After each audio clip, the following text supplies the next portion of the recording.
यंदाचा गणेशोत्सव समाजोपयोगी उपक्रमांनी साजरा करा असं आवाहन पोलीस उपअधीक्षक आप्पासाहेब पवार यांनी केलं। मुरगुडसह परिसरातील 57 गावातील सार्वजनिक गणेश मंडळांचे पदाधिकारी आणि कार्यकर्त्यांच्या बैठकीत ते बोलत होते। आगामी गणेशोत्सवाच्या पार्श्वभूमीवर मुरगुडसह परिसरातील 57 गावातील सार्वजनिक गणेश मंडळांचे पदाधिकारी आणि कार्यकर्त्यांच्या बैठक मुरगुडमध्ये आयोजित करण्यात आली होती। बैठकीला पोलीस उपअधीक्षक आप्पासाहेब पवार, नगराध्यक्षा सुहासिनी देवी पाटील यांची प्रमुख उपस्थिती होती। यावेळी पवार यांनी नियमांबाबत मंडळाच्या पदाधिकाऱ्यांना माहिती दिली।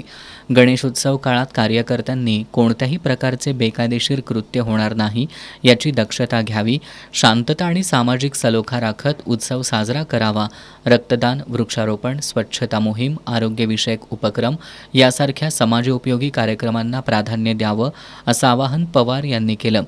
या बैठकीत सहाय्यक पोलीस निरीक्षक क्रांती पाटील, ओंकार पोतदार, राजेश पाटील, सुनील पाटील, नगरसेवक सम्राट म्हसवेकर, माजी नगरसेवक सुनील रणदिवे आणि माजी प्राचार्य महादेव कानकेकर यांनी मनोगत व्यक्त केली।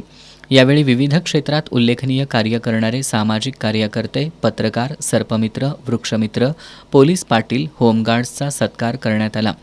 या बैठकीला मुख्याधिकारी अतिश वाळुंज, उपनगराध्यक्षा रेखाताई मांगले, सरपंच संघटनेचे अध्यक्ष कृष्णात कुरणे यांच्यासह परिसरातील सरपंच, उपसरपंच, ग्रामपंचायत सदस्य, पोलीस पाटील, गणेश मंडळाचे पदाधिकारी आणि कार्यकर्ते उपस्थित होते।